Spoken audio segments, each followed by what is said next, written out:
All my sisters and brothers, rise up together.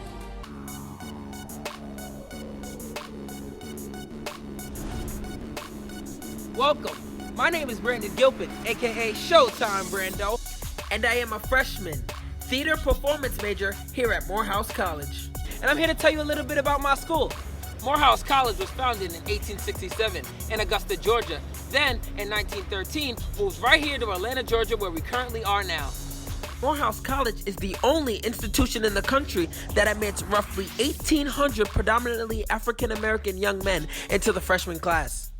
Now, some fun facts about everybody's favorite HBCU, GAMU. Co-creator and executive producer Felicia D. Henderson is taking you behind the scenes in The Quad Office Hours. Coming up next. Hey everybody, you just watched episode 209, Holler If You Hear Me, written by our very own Kevin Arkadai and Wendy Coolis. Thank you so much for tuning in for another episode of Office Hours after the Quad. And my guests tonight will be Peyton Smith, Caitlin Simone, and Erica Michelle. Please join us. We just watched episode 209, Holler If You Hear Me. Holler If You Hear Me. Woo. And I don't know why I said it like that, like I'm suddenly really cool. You are. Holler If You Hear Me. You are. Yeah, that's crazy. Yeah, I think that may be why, because Eric Michael Dyson, all of his books that I know of anyway come from titles of songs and a lot of rap songs. So, as you guys know, every episode of our show is entitled after a book in the African American canon. And so this one, thanks to Mr. or Dr. Eric Michael Dyson, is called Holler If You Hear Me. So obviously 209, one more to go. We are deep, deep, deep into what the students are doing in terms of, is there going to be a revolution? I'm the head writer and I don't know what Cedric is doing right now. Like who he's trying to be and why he's trying to play the Cedric girls. and I don't know. Hi, I'm Cedric and I don't know. I love that he is finding himself in so many ways. I love that we have used several episodes to have this song finally come together, and that it's going to be used. Oh, you guys don't even know. You don't even know this. It's going to be used even in a different way than it had been originally in the finale as well. That's a little I something. like that. Just dropping little Yeah, gems. yeah, just drop little gems something, for you. Wow. Yes, Nice to know. Yes, that song is the song that keeps on giving. I love it so much, and just got news from BET that they love it too, and they want to drop it as a single. I didn't tell you guys that either. What? No. Guys! So to that end, we should talk a little bit about where we are with the students and the school. What's happening with Cedric is he is really emerging as one of the leaders of the movement. Yo, this shit is crazy. Yo, the merger just barely happened and y'all already trying to take shit over? And it actually wasn't even part of what we started out to do as writers at the beginning of the season. But the beautiful thing about writing a series is you can see moments and you can bob and weave, and decide, okay, we're going to go over this way now. How do you feel about that? Because that happened kind of mid-season where we added that, and hopefully we added it in a way that felt authentic to you. Yeah, it definitely feels authentic just because, I feel like I'm going on the journey. I'm like, okay, where am I going? I really wouldn't do this, and now I'm here. Like, what does that mean for, my character now? And it's, kind of dope to go on that arc and that journey with them.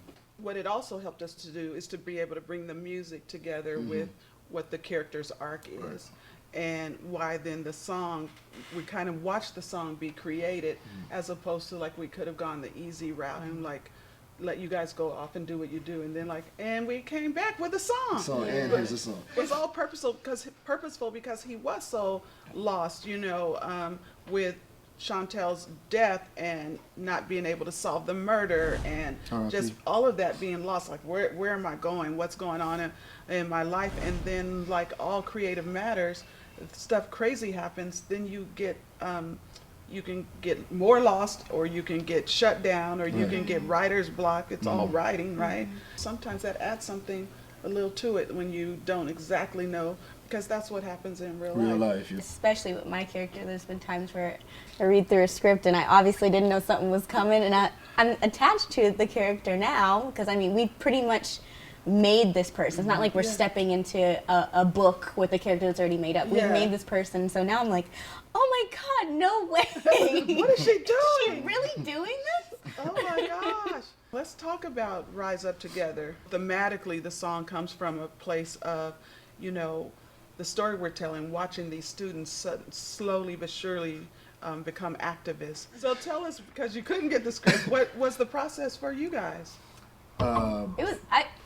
It was difficult for me because everybody was looking at me at the beginning. He was like, honestly, it would help if you just write the chorus first. And then I wanted the chorus. She texted me. She texted me. She goes, hey, when you have something, can you send it my way so I can start? So I'm like, it's like 10 o'clock at night. I just got the music. Oh my gosh, I had no idea what the song was even supposed to be about. But it was like the instrumental that we ended up like using. It was it was like a movie. Like and how it started off, like just listening to it without any words on it, it kind of like took you on its own journey. Yes. And we honestly just fell into it. Like it just like things just started to happen. Like Once you had the music. once we had the music. For me personally, once I heard it, I just felt like it was a fiery song. Like even though it was like real big, I just thought of Eminem for some reason.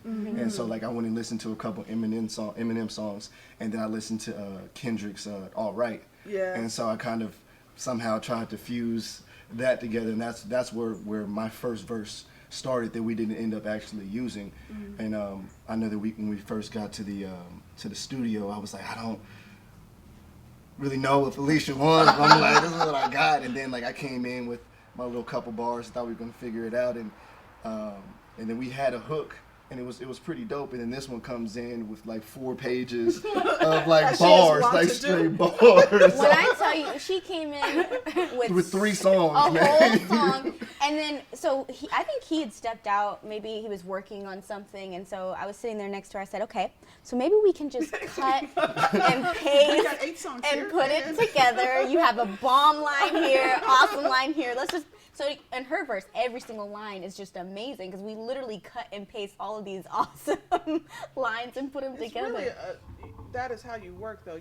I don't know if in your head you're like, I'm doing more than I need, or if you're in your head so that you can choose from, or if you're like, this is how long it could be, and I want to have enough. I always feel like it's better to present more, and then she did great at breaking it down. A little editor. But it truly was like Peyton said, it was the song. Like once you start writing to that song, because it was so beautiful, but That music. Yeah, and we knew the direction. We didn't know exactly where you wanted, but we knew the direction you wanted us to go. And so once our mind goes there, like it just was like you couldn't stop writing to it because you had so much you want to get out, and we're able to get it out on top of this beautiful track. And so that's where my 8 pages came from. Where they were beautiful. But and then of course is just to make sure to help the audience understand what this is we do behind the scenes. You guys are in the studio. While you guys are in the studio, I was in the writer's room. We're breaking the next episode, and I get one of those infamous text messages from Kurt Farquhar going, I got what you need. We're done. I'm like, that's beautiful.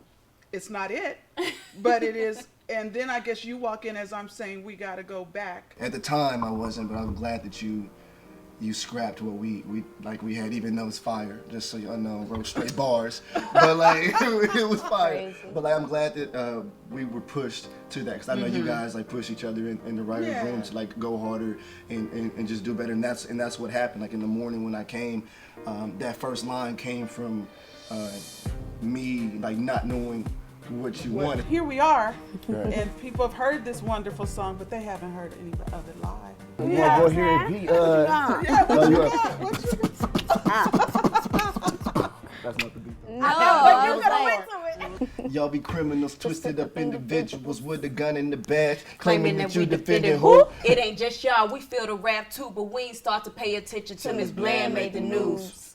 Politician, lawyer, doctor, drug dealer, gam, you president, don't matter, they gon' kill us. all my sisters and brothers, rise up together, stand together.